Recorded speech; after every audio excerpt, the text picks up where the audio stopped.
ஒரு குழந்தை அலமாரி பக்கத்துல இருந்து விளையாண்டுட்டு இருக்கு. அது பார்க்கும்போது அலமாரி மேல ஒரு கண்ணாடி கோப்பை ரொம்ப அழகா இருக்கு. பார்க்கும்போது அது ரொம்ப பிடிச்சு போயிடுச்சு. அதை வச்சு விளையாடலாமா அப்படின்னு நினைக்குது. கொஞ்சம் எட்டி பார்க்குது, கைக்கு எட்டல. கால் ரெண்டு காலையும் தூக்கி பார்க்குது, லைட்டா தொட முடியுது. அப்புறம் தொட்டு அந்த கண்ணாடி கோப்பை இழுத்துருது. இழுத்து கையில பிடிக்கிறதுக்குள்ளார தவறி கீழே விழுந்துச்சு. தவறி கீழே விழுந்து சுக்குனரா போச்சு. இந்த சத்தம் கேட்டு உள்ளா இருக்கிற அறையிலேருந்து அவங்க அம்மா வர்றாங்க. அந்த கண்ணாடி கோப்பை கீழே விழுந்துருச்சு. அந்த அம்மாவுக்கு காதல விழுந்து அந்த அம்மா வர்றாங்க. விழுந்ததுக்கும் அவங்க அம்மா வருவதற்கும் சில நொடிகள் தான் ஆகும். இந்த சில நொடிகள்ல அந்த கண்ணாடி கோப்பை விழுந்ததுக்கான காரணத்தை அங்க சொல்லணும்.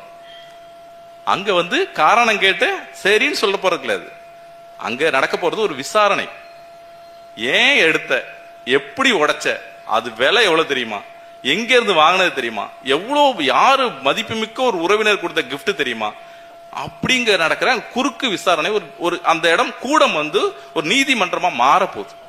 அந்த நீதிமன்றமா மாற போற இடத்துல அந்த சில நொடிகள்ல அந்த குழந்தை இந்த கண்ணாடி கோப்பை விழுந்ததுக்கான காரணத்தை, நியாயத்தை அவங்க அம்மாவிட சொல்லணும். அதுக்கான ஒரு காரணத்தை அந்த சில நொடிகள்ல அவங்க அந்த குழந்தை தயாரிக்கும். கண்ணாடி கோப்பை விழுந்துறதும் ஒரு அம்மா கேட்கறதுக்கு நடுப்புற இவரு அந்த சில நொடிகள்ல இவ்வளோ விஷயங்களை நம் குழந்தை யோசிக்குது. அவங்க அம்மா நிக்கிறாங்க, பார்வையில கேட்கிறாங்க என்ன ஆச்சுங்கிற மாதிரி. விசாரணை ஸ்டார்ட் ஆயிடுச்சு. அந்த குழந்தை சொல்லுது, அந்த கோப்பை சொந்தமா விழுந்து உடைஞ்சிச்சு அப்படிங்க. சொந்தமா விழுந்து உடைஞ்சிச்சு. சொந்தமா விழுந்து உடைஞ்சிச்சுங்கிற ஒரு வார்த்தை சேர்ப்பு இருக்கு இல்லையா, அந்த குழந்தை கொடுத்தது ஒரு பக்கம். அது அவங்களுடைய குழந்தை மேலிருந்து பொங்கி இந்த உலகத்துக்கு, தமிழ் இலக்கியத்துக்கு கொடுத்த பெரிய பரிசு, பெரிய அன்பு பரிசு. ஆனால் அந்த அன்பு பரிசுன்னு அந்த அம்மா நினைச்சாங்க.